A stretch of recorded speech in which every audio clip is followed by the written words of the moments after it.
Hello दोस्तों, नमस्कार। मैं पंकज सर स्वागत करता हूं आप सभी का आपके अपने YouTube चैनल जीएस जिज्ञासा पर। दोस्तों, हमने कल नंबर ऑफ जीरोस के बारे में पूरे तरीके से चैप्टर को फिनिश कर लिया था। आज हमारा जो चैप्टर है, आज हमारा चैप्टर है गुणनखंडों की संख्या, यानी कि नंबर ऑफ फैक्टर्स, गुणनखंडों की संख्या ज्ञात करना। तो चलिए बिना देर किए सेशन की शुरुआत करते हैं और समझते हैं गुणनखंडों की संख्या कैसे ज्ञात की जाती है। ध्यान दीजिए, गुणनखंडों की जो संख्या है वो ज्ञात करने की बात करी जा रही है। सबसे पहली बात होगी कि गुणनखंड और गुणज, दो बातें होती हैं कि गुणनखंड क्या होता है और गुणज क्या होता है। गुणनखंड को हम कहते हैं फैक्टर और गुणज को क्या कहते हैं, इसको कहते हैं मल्टीपल। इसको क्या कहेंगे, इसको मल्टीपल कहते हैं। तो पहले हम बात कर रहे हैं गुणजों की। गुणज क्या होते हैं, जैसे हमने कहा कि 4 के गुणज लिखिए, तो 4 के गुणजों का मतलब है 4 गुणा 1 बराबर 4, 4 गुणा 2 बराबर 8, 4 गुणा 3 बराबर 12। ये प्रक्रिया आगे चलती रहेगी। इसका मतलब गुणज क्या होते हैं, गुणज किसी भी जो पार्टिकुलर नंबर दिया गया है उसका किसी अन्य संख्या के साथ, यानी जैसे हम यहाँ कह सकते हैं कि 4 गुणा 399 भी कह सकते हैं बराबर समथिंग। तो ये भी क्या है, 4 गुणा 399, 399 इसका 4 का 399वां गुणज है। तो अब ये चीजें क्या होती हैं, गुणज होती हैं। ये चीजें क्या होती हैं, गुणज। अब अगर जो हम कह दें किसी भी संख्या का पहला गुणज क्या है, तो वही स्वयं नंबर ही पहला गुणज होता है। अंतिम गुणज क्या होगा, तो यहाँ अंतिम कौन सी संख्या होगी हमको ये पता ही नहीं है, किसके साथ हम अंतिम में गुणा करेंगे तो वो इनफाइनाइट हो जाएगा।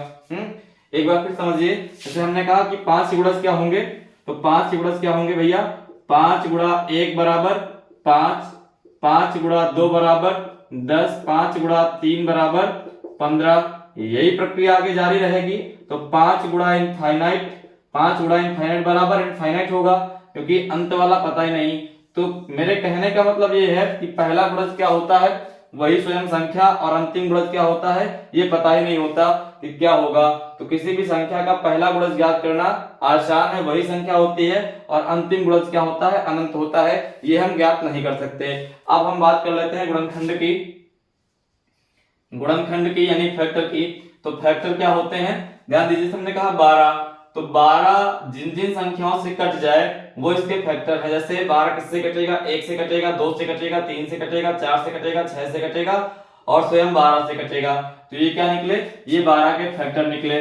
अगर जो हम और आगे बात करें तो और आगे क्या होगा हमारा, जैसे हमने कहा 15, 15 के कितने फैक्टर पॉसिबल होंगे, 15 का 1 से कटेगा, फिर 3 से कटेगा, फिर 5 से कटेगा और स्वयं 15 से कटेगा। तो 15 कितने फैक्टर निकल करके आए, 4 फैक्टर निकल करके आए। 12 कितने फैक्टर निकल करके आए थे, आपने देखा था 6 फैक्टर निकल करके आए थे।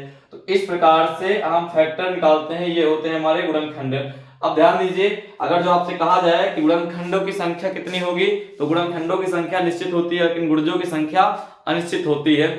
तो गुणनखंड, जैसे हमने कहा 12 के कितने गुणनखंड होंगे, तो 12 के आपने गिने कि 6 गुणनखंड होंगे। 15 के कितने होंगे, 15 के आपने गिने कि कितने होंगे, 4 गुणनखंड होंगे। तो इस प्रकार से गुणनखंडों की संख्या निश्चित होती है और गुणजों की संख्या अनिश्चित होती है। तो गुणनखंडों की संख्या के लिए हमने बताया कि आप सबसे छोटा गुणनखंड पूछेगा तो सबसे छोटा गुणनखंड उसका 1 होता है, बता सकते हैं। सबसे बड़ा गुणनखंड स्वयं वही संख्या, भाई 15 का सबसे छोटा गुणनखंड क्या है, 1 है। 15 का सबसे बड़ा गुणनखंड क्या है, स्वयं 15 है। तो ये गुणनखंडों की संख्या ज्ञात करना होता है, ये गुणनखंड होते हैं। तो आई थिंक आपको दोनों बातों में अंतर समझ में आया होगा कि फैक्टर क्या होता है, मल्टीपल क्या होता है, यानी गुणनखंड क्या होता है और गुणज क्या होता है। अगर जो आप समझ गए हैं तो अब आपसे कह दिया जाए कि गुणनखंडों की संख्या ज्ञात करना, जिससे हमारी हेडिंग ही है या हमारा चैप्टर ही है, तो उसी की हम बात करेंगे। तो हमने कहा कि 72 गुणनखंडों की संख्या बताइए, किसके 72 के कितने गुणनखंड होंगे आपको ज्ञात करना है। तो ध्यान दीजिए, 72 गुणनखंड ज्ञात करने के लिए आपको क्या करना पड़ेगा, आप देखेंगे किससे किससे कटेगा। 72 1 से कटेगा, 72 2 से कटेगा, 72 3 से कटेगा, 4 से कटेगा, फिर 6 से कटेगा, फिर 8 से कटेगा, 9 से कटेगा, 12 से कटेगा। 12 के बाद फिर ये किससे कटेगा, 13 14 15 16 17 18 से कटेगा। फिर जो है किससे कटेगा, 24 से कटेगा। फिर किससे कटेगा, 24 के बाद भाई 1 हुआ, 2 हुआ, 3 हुआ, 4 हुआ, 6 हुआ, 8 हुआ, 9 हुआ, 12 हुआ।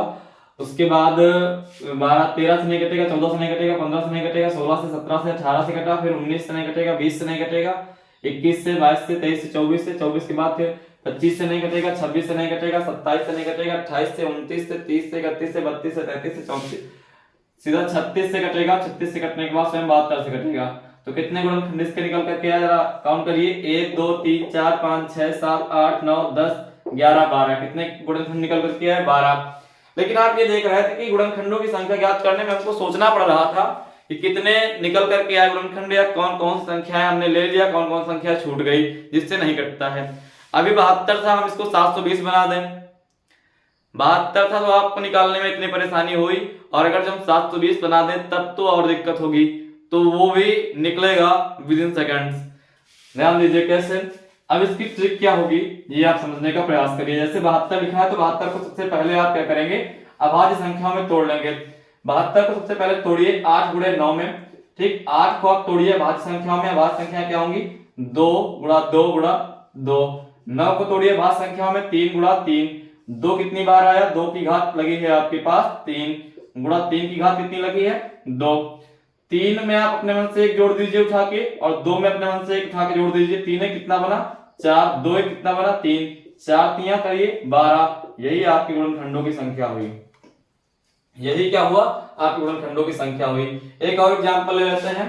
हमने कहा कि 90 के गुणनखंडों की संख्या ज्ञात करिए। किसके, 90 के गुणनखंडों की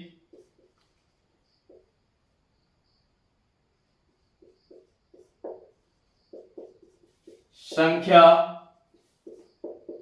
क्या होगी। ध्यान दीजिए, 90 को आप देखेंगे तो ये लिखा है 9 गुणा 10। उसके बाद आप 9 को तोड़ लीजिए, किसमें, 3 गुणा 3 में। 10 किसमें टूटेगा, 2 गुणा 5 में। तो 3 कितनी पावर लगी होगी, 3 की पावर 2 लगी होगी, और 2 की कितनी पावर लगी होगी, 1 लगी होगी, और 5 कितनी पावर लगी होगी, 1 लगी होगी। 2 1 3 बना, 1 1 2 बना, और 1 1 2 बना। तो मेरे भैया 2 1 कितना बना, 3, 1 1 2 बना, और ये 2। तो 3 दूना 6, 6 दूना 12। 90 के भी कितने फैक्टर निकल करके आए, 12 फैक्टर निकल करके आए। इसी प्रकार से अगर जो हम आपसे कह दें कि 144 के फैक्टर बताइए, 144 के फैक्टर, तो 144 का मतलब आप जानते हैं 2 गुणा 72 लिखा हुआ है। 72 को आप अगेन तोड़ सकते हैं किसमें, 8 गुणा 9 में।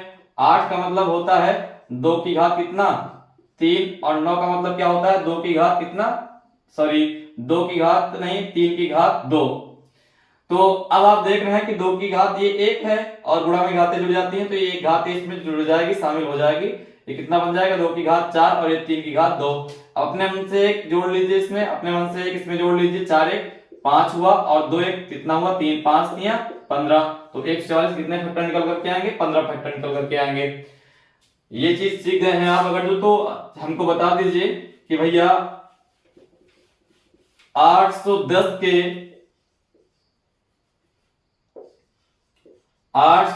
के कितने गुणनखंड होंगे, कितने गुणनखंड होंगे, या 810 के गुणनखंडों की संख्या क्या होगी। ध्यान दीजिए, 810 का मतलब क्या है, 81 गुणा 10। 810 का मतलब क्या है, 81 गुणा 10। 81 आप जानते हैं 3 की घात कितना होता है, 4। उसके बाद ये 2 की घात 1 गुणा 5 की घात 1। तो अब इन चीजों को आप देखेंगे तो इसमें आप 1 जोड़ेंगे, इसमें आप कितना जोड़ेंगे, 1 जोड़ेंगे, इसमें कितना जोड़ेंगे, 1। तो 4 1 कितना बना, 5। 1 1 कितना बना, 2, और 1 1 कितना बना, 2। तो 5 दूना 10, 10 दूना 20। 810 के कितने फैक्टर निकल करके आए, 20 फैक्टर निकल करके आए। आप हमको अगला बता दीजिए 1440 के कितने फैक्टर होंगे। 1440 के फैक्टरों की संख्या कितनी होगी, जल्दी से निकालिए। 1440 के कितने फैक्टर होंगे, 1440 के फैक्टरों की संख्या क्या होगी।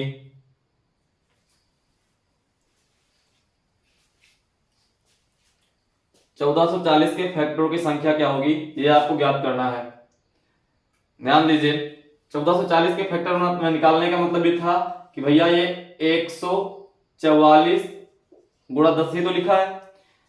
144 का मतलब क्या होता है, 2 गुणा 72, और ये 2 गुणा 5 लिखा है। अब 72 को आप तोड़ लीजिए, तो 2 गुणा 72 क्या है, 2 की घात 3 गुणा 3 की घात 2 गुणा 5। अब ध्यान दीजिए, 2 की घात 3 ये और एक ये, 2 की घात कितना बना, 2 की घात बना 5 हमारा, और 3 की घात कितना बना, 3 की घात हमारा बना 2, और 5 की घात कितना बना, 5 की घात बना हमारा 1।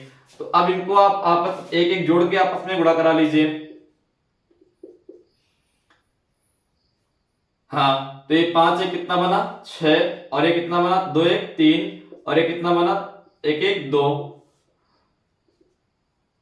ये कितना बन जाएगा 6 त्रिक 18, 18 दूना 36। कितने फैक्टर निकल करके आएंगे, 36 फैक्टर निकल करके आएंगे। तो ये बात आपको समझ में आ गई होगी। अब अगर जब हम बात करें कि आगे और क्या क्वेश्चन बनेगा, तो आगे आप इसी में से एक और बता दीजिए हमको। 1800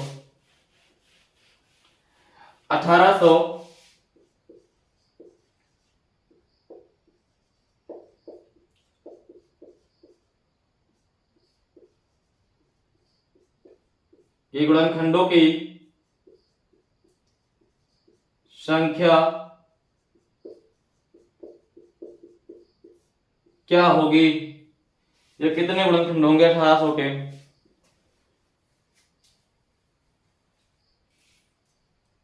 पता है भाई?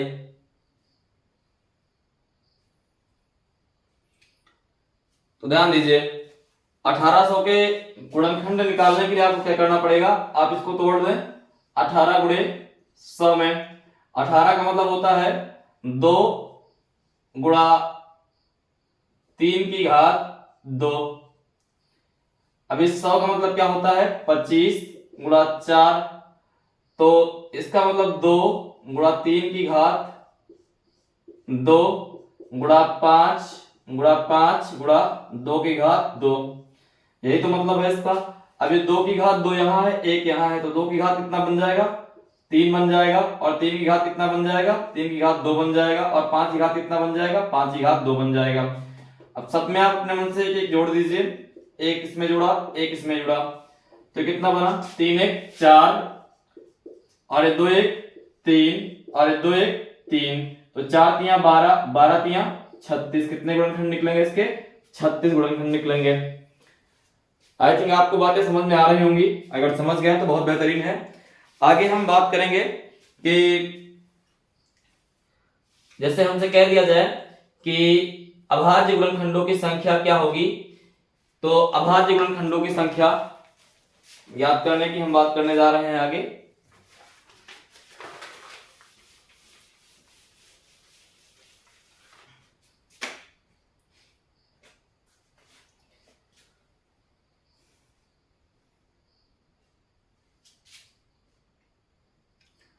हमने कहा 2 की घात 17, उसके बाद गुणा 6 की घात 31, गुणा 7 की घात 5,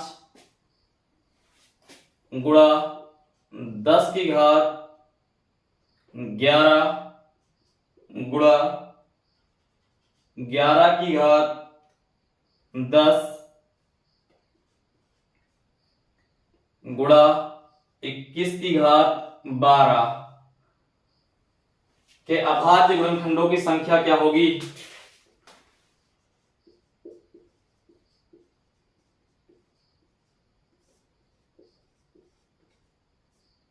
के अभाज्य गुणनखंडों की संख्या क्या होगी?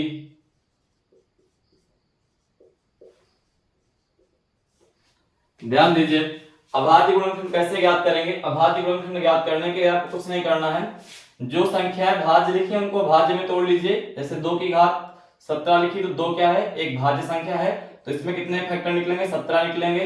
ये क्या लिखा है, ये लिखा है 2 गुणा 3। अगर जो आप देखेंगे 2 गुणा 3, तो 2 की घात 31 और 3 की घात 31, तो 31 31 मतलब 2 बार जोड़ना पड़ेगा हमको, तो 31 दूना कितना हो जाएगा 62। इसमें कितने निकलेंगे 62 फैक्टर आ जाएंगे। ये 7 भाज्य ही है, तो इसमें 5 ही रहेगा। उसके बाद 10 10 को आप तोड़ लीजिए, किसमें 2 गुणे 5, तो 2 संख्या में टूटा तो 11 दूना 22 इसमें हो जाएंगे। 11 भाज्य ही है, 11 में 10 ही रहेंगे, इसमें 12 दूना 24 बन जाएंगे, क्योंकि 7 गुणा 3 में आप तोड़ेंगे तो 7 के लिए 12 फैक्टर और 3 के लिए 12 फैक्टर, तो आप इनको जोड़ लीजिए। जब इनको आप जोड़ेंगे तो कितना आएगा 17 और 62, 17 62, उसके बाद फिर कितना था 17 यहां से हुआ 62 यहां से हुआ, और फिर 5 यहाँ से हुआ और उसके बाद 22 यहाँ से हुआ और 10 वहां से हुआ और उसके बाद 24 वहां से हुआ था। हाँ, तो इनको जोड़ेंगे तो 7 7 5 12 12 14 14 2 16 16 4 20 20 का 0 कैरी कितना आया 2 2 1 3 6 9 9 2 11 11 11 1 12 12 2 14 कितने फैक्टर निकल करके आए 140 फैक्टर निकल करके आए। कितने फैक्टर निकल करके आए 140 फैक्टर निकल करके आए। इसके बाद अगर जो आगे हम अगले क्वेश्चन की बात करें तो इसी प्रकार से एक हमारा और क्वेश्चन होगा।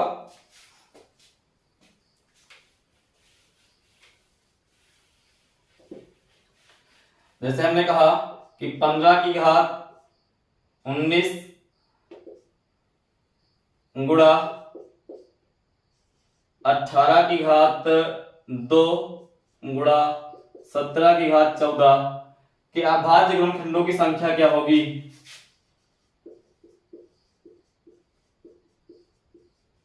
के अभाज्य गुणनखंडों की संख्या क्या होगी।